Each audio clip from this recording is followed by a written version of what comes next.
இந்திய யூனியன் முஸ்லீம் லீக் தலைவர் பெருமைக்குரிய ஐயா பேராசிரியர் காதர் மொய்தீன் அவர்களுக்கு ஒரு சிறப்பான மாமனிதர்.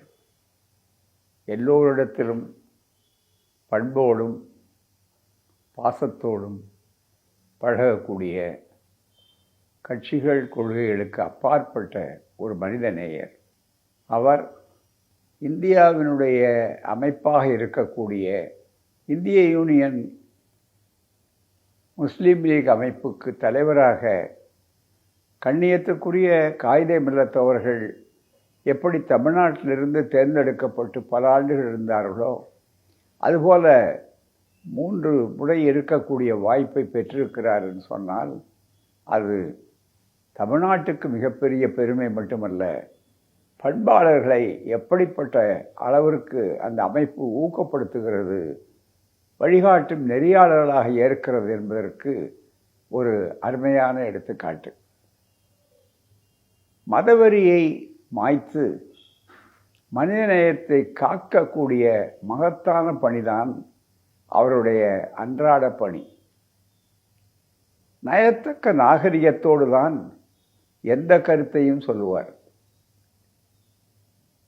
திமுகவுடன் கூட்டணி, திராவிடர் கழகத்தோடு பிரிக்க முடியாத நட்புறவு, திராவிட இயக்கங்கள் மட்டுமல்ல மற்ற முற்போக்கு இயக்கங்கள் அத்துணையோடும் நல்லிணக்கம், இவைகளோடு இருக்கக்கூடிய அவர் ஒரு சிறந்த எடுத்துக்காட்டானவர். அவருடைய தொண்டு எல்லா வகையிலும் சிறப்பாக நாளும் மெருகேறி கொண்டிருக்கிறது. அவருடைய நலம் சில மாதங்களுக்கு முன்னால் குன்றியது சொல்லும்போது எங்களுக்கெல்லாம் ஒரு பெரிய அதிர்ச்சி ஏற்பட்டது. ஏனென்றால் இப்படிப்பட்டவர்கள் தமிழ்நாட்டு பொது வாழ்க்கையிலிருந்து அனைத்து இந்தியாவுக்கும் வழிகாட்டக்கூடிய அளவிற்கும் செயல்திறனும் சிந்தனை ஆற்றலும் தனித்த முறையில் இருக்கக்கூடிய ஒருவர் நல்ல உடல்நலம் பெற்று வெளியே வர வேண்டுமே என்று விரும்பினோம். அவர்கள் வந்தார்கள், நமக்கு மகிழ்ச்சியை தந்தார்கள்.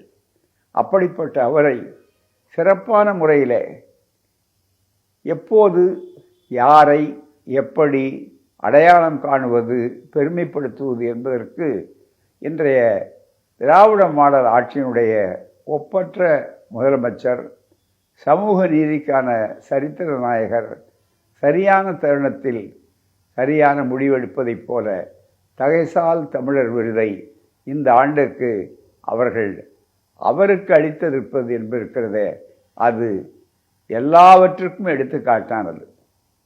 மத நல்லிணக்கத்துக்கும் எடுத்துக்காட்டானது. அதே நேரத்தில் மத உணர்ச்சிக்கு அப்பாற்பட்டவருடைய பாராட்டையும் பெறக்கூடிய உணர்ச்சியை பெற்றது. எனவே அப்படிப்பட்ட ஒரு அருமையான மாமனிதர், சிறப்பான வகையிலே தன்னுடைய பணியை செய்யக்கூடிய ஒருவர், பல்லாண்டு காலம் வாழ்ந்து இந்த சமுதாயத்திற்கு பாடுபட வேண்டும். அவர் ஒரு அறிவுச் சுரங்கம், அடக்கத்தின் உச்சம், நாகரிகத்தின் நனி எடுத்துக்காட்டு. அப்படிப்பட்டவர்கள் நல்ல உடல்நலத்தோடு தமிழ்நாட்டிற்கு மட்டுமல்ல இந்தியாவிற்கே வழிகாட்டக்கூடிய அவருடைய தலைமை சிறப்பு பெறும். அந்த வகையில் இந்த கூட்டணி என்பது இருக்கிறதே, அது இன்னொரு வகையில் சிறப்பானது. இப்போது ஏற்பட்டதல்ல. தந்தை பெரியார், பேரறிஞர் அண்ணா, கண்ணியத்துக்குரிய காயிதே மில்லத் அவர்கள், இவர்கள் காலத்திலேயும் சரி, அதற்கடுத்து நம்முடைய அப்துல் சமது, பன்மொழி புலவர் அப்துல் லத்தீஃப், இன்னும் பல தலைவர்கள் எல்லாம் இணைந்து பணியாற்றிய காலத்திலும் திராவிட இயக்கம் ஒரு குடும்பமாக அன்றும் இருக்கிறது, இன்றும் இருக்கிறது, என்றும் இருக்கும். அவர் வாழ்க, வளர்க, அவர் தொண்டு பரவுக. நன்றி, வணக்கம்.